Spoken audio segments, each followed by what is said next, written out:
Өткен тақырыптарда жошы ұлысы тақырыбын қарастырғанда Батыйдың ұрпақтары және Ақ Орда, Орда еженнің ұрпақтары туралы айтқанмын. Бүгін Көк Орда туралы.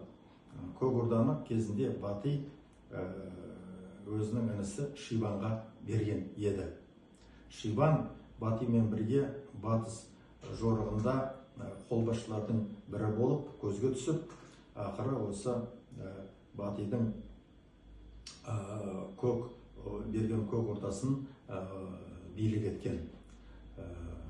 Ол Көк Ордада Шибан өлгеннен кейін оның ұрпақтары билік еткен.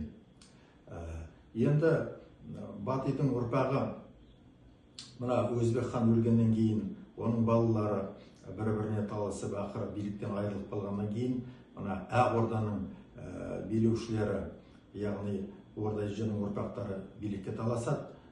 Олар әлсіреп қалған кезде осы мына Шибанның да ұрпақтары билікке жошы ұлысында таласып, осы Шибанның ұрпақтарынан менің есебім бойынша, пікірім бойынша 6 жошы ұлысының ханы болған.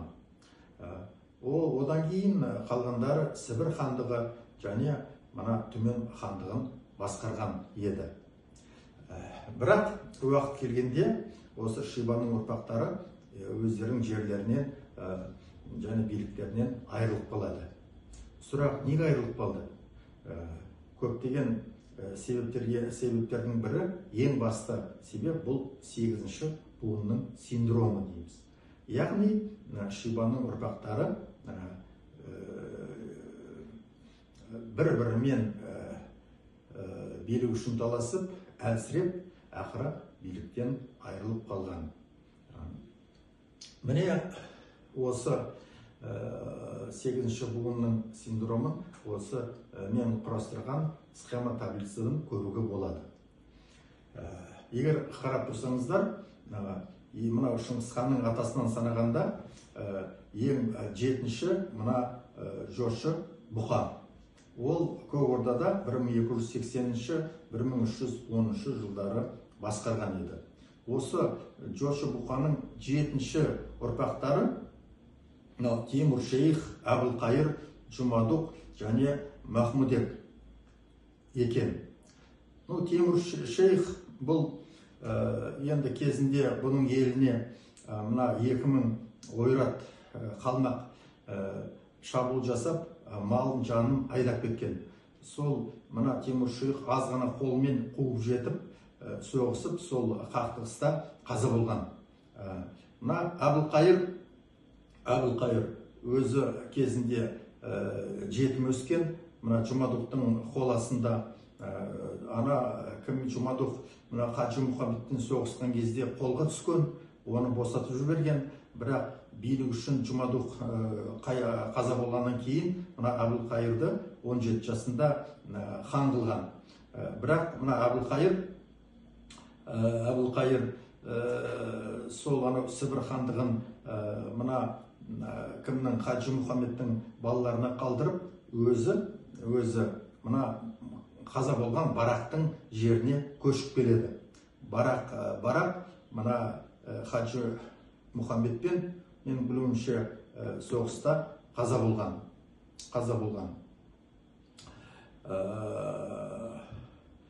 Енді Әбілқайырдың жаңағы адамдарын өзбектер дейді.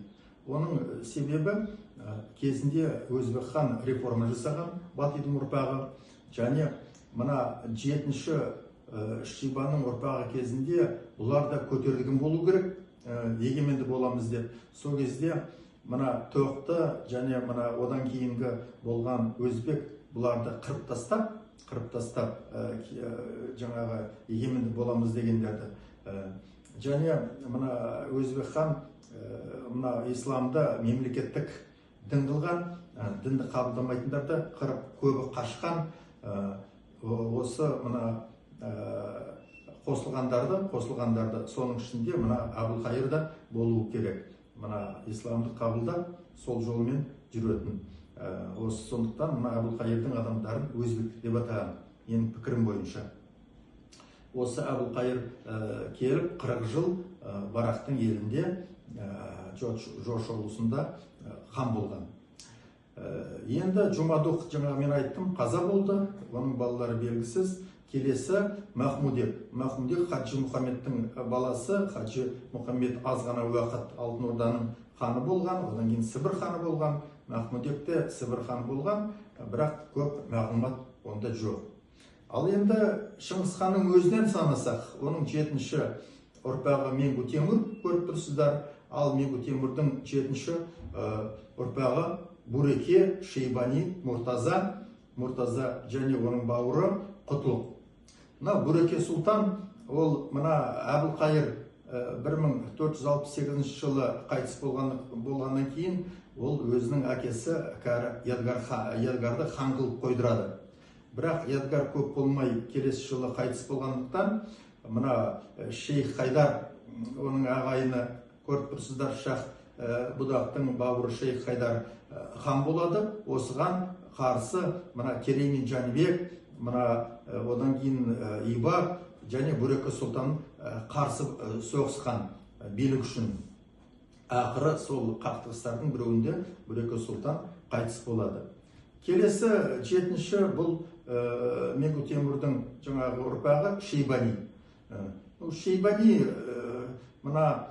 атасы қайтыс болғаннан кейін Керей мен Жәнібекпен жер үшін, ел үшін соғысады. Ақыры шамасы келмегендіктен бұл Тимур, бұл кезде Ақсақ Темірдің ұрпақтары 7-8-і бір-бірімен қырылып әлсіреп қалған. Сондықтан Шейбани Ақсақ Темір билікті басып алған, бұл Шыңғыстың ұрпағы емес деп жаңағы Тимуриттарға қарсы ұран көтереді. Өзіне қосылған адамдармен бұл жаңағы Ақсақ Темірдің мемлекетінің ұрпақтарын басып алады, сол жаққа кетеді жалпы. Келесі Мұртаза және Құтлық. Құтлық кезінде Едігер Тайбұғаның ұрпақтары Тайбұға туралы келесі бөлімде әдейі айтамын мен. Сонымен соғысып, Едігермен соғысып жеңіліп қалып, бұл бауыры Мұртаза екеуі өздерінің адамдарымен Шейбаниттер мемлекетінің солтүстігіне көшіп кетеді. Сөйтіп 7-ші болған кезде Илбарс 1511 жылы 10-шы жылдары ол Хорезмге кетеді, Бурекенің баласы. Сонда шақырып 300 мың адам примерно кеткен шамамен. Одан кейін Шейбани, өзбектер жаңағы Бұхараға кетеді. Кімнің Ақсақ Темірдің ұрпақтарының мемлекетін басып алып. Ал Мұртаза мен оның бауыры Құтлық, олар осы солтүстік жаңағы Шейбаниттардың мемлекетінің жағына көшіп кетеді. Сөйтіп, көк ортада жалпы бос қалады. 2 рет соныменен, 2 рет 7 болып, 2-ші 7-нің соңында әулет болса дағы басқа жаққа жерге көшіп кетеді. Бұларды араб шахидтар, шейбаниттар және кімнің ұрпақтары, Мұртазаның ұрпақтары, баласы Көчім хан, ол туралы біз келесі бөлімде айтамыз. Сонымен Шейбанның да ұрпақтары 2 рет 7 болып, 2-ші 7-нің соңында көк ордадан айырылып қалады. Келесі біздің бөлімде Көшім туралы, Мұртазаның баласы, Ибақтың немересі туралы, Сібір хандары туралы айтамыз.